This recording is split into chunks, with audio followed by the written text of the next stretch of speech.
সুন্দরবনে মৎস্যজীবীদের জীবনমান উন্নয়ন ও পরিবেশ সুরক্ষা নিশ্চিত করতে কার্বন পরিবেশ সুরক্ষা প্রকল্পের আওতায় শিখন বিনিময় সভা অনুষ্ঠিত হয়েছে। সোমবার সকাল 11টায় উপজেলা পরিষদ হল রুমে লিডার্স বেসরকারি সংস্থার আয়োজনে ও ইউনিভার্সিটি অব লিবারেল আর্টস বাংলাদেশের সহযোগিতায় এই সভাটি হয়। সভায় সভাপতিত্ব করেন লিডার্স পরিচালনা কমিটির সভাপতি বীর মুক্তিযোদ্ধা মাস্টার নজরুল ইসলাম। প্রধান অতিথি হিসেবে শ্যামনগর উপজেলা সরকারি কমিশনার আব্দুল্লাহ আল রিফাত।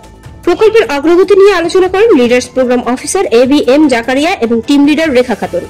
স্থানীয় কৃষি অফিসার বনটহল ফাঁড়ি কর্মকর্তা, ইউনিয়ন সদস্য, সিএমআরএস ও ফ্রেন্ডশিপ প্রতিনিধি এই বিষয়ে বিস্তারিত আলোচনা করেন।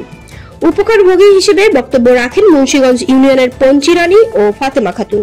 তারা প্রকল্পের মাধ্যমে মৎস্যজীবীদের জীবিকা ও পরিবেশ সুরক্ষা নিয়ে নিজেদের অভিজ্ঞতা শেয়ার করেন। সভায় সুন্দরবনে মৎস্যজীবীদের জন্য জলবায়ু পরিবর্তন, অভিযোজন, পরিবেশ সুরক্ষা এবং টেকসই মৎস্য সম্পদ ব্যবস্থাপনার গুরুত্ব তুলে ধরা হয়।